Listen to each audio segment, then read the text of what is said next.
Hi everyone. Today we are going to be covering the first out of three mini lessons, which are referencing the consequences of World War One. And today we're going to focus on Wilson's 14 points. The United States waited a long time to get involved in World War One for a variety of reasons. We talked about these before break. They didn't want to get involved in European affairs. There really was no need for a long time for the US to get involved. They were concerned about the expense of war and a lot of other personal reasons.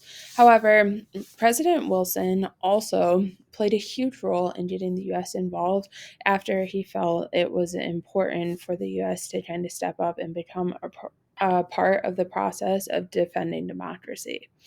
After the war starts to wind down, there are conversations had within the United States as well as within the world stage about what is going to happen following World War One. And again, Wilson is a huge spokesperson for this, and one of his most important arguments has been narrowed down to his 14 points. So, the learning target for this lesson, as well as the next two, is I can explain how Wilson's 14 points differ from others' proposals. So, today we're going to talk about his 14 points. In a future lesson, we'll talk about the Treaty of Versailles, which is the formal treaty ending World War One.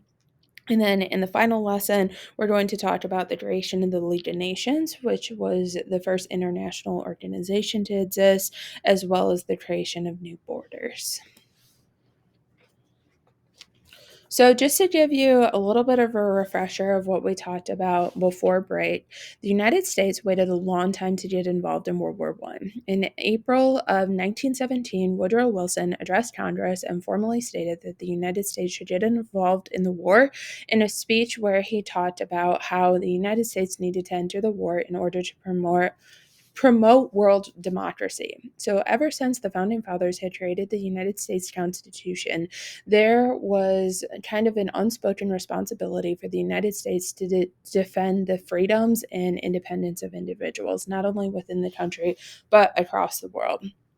Ultimately, after the sinking of the Lusitania, where Americans are directly becoming involved in the war efforts as they are basically becoming collateral damage of a British ship being sunk, and the Zimmerman note, where they're Germany's advocating for Mexico to go after the United States.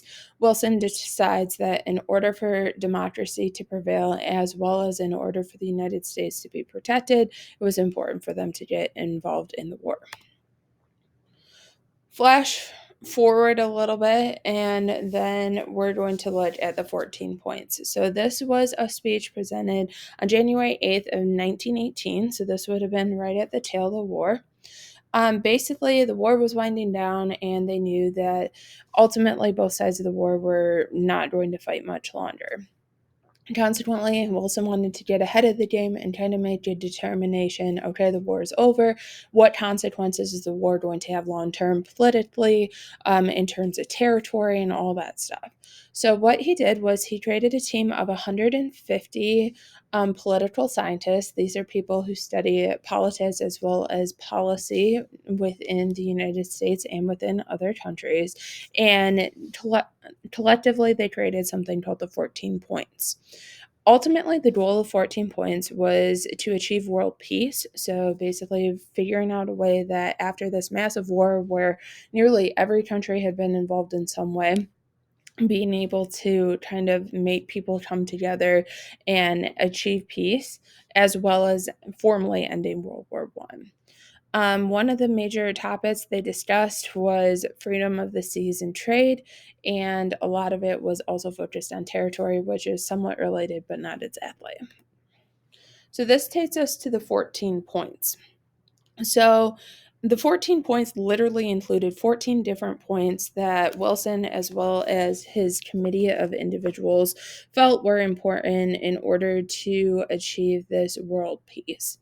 The first one was open diplomacy and not having secret treaties.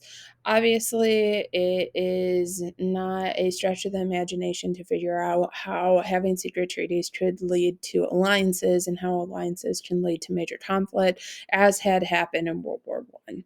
So that one's a pretty obvious point where they were trying to avoid these secret alliances in order to ensure that if there was a conflict in the future, it wouldn't become a world conflict.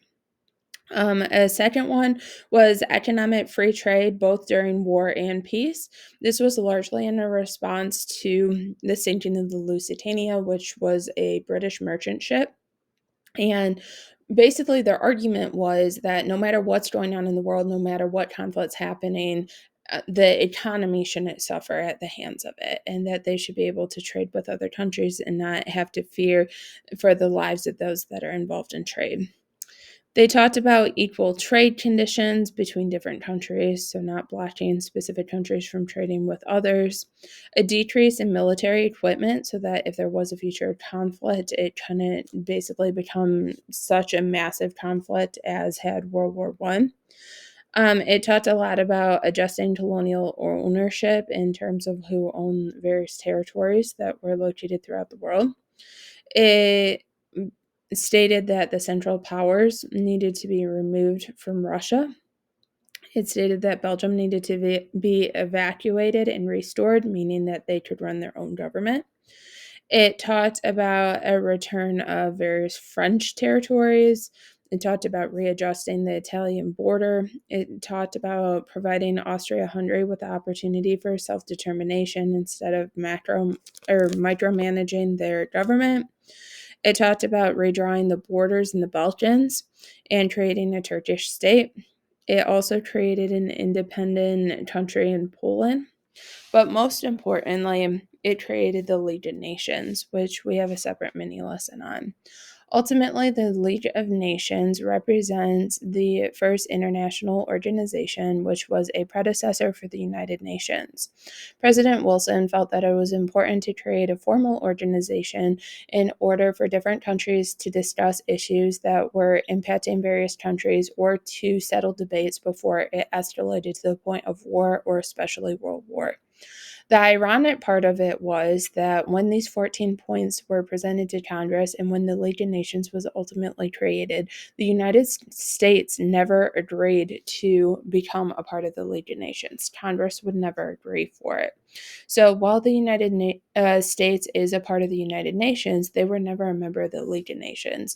And this has always been kind of a debate within political science as to whether the League of Nations might have been more successful and may even still exist to this day had the United States and Woodrow Wilson been a part of the original organization, since they were the ones who initially came up with the idea. In later lessons, we're going to talk about specifically which of these points, as well as what other points were included in the Treaty of Versailles, which was the formal treaty that ended World War I. And we will also be discussing kind of what the League of Nations was and what the goal of the League of Nations was.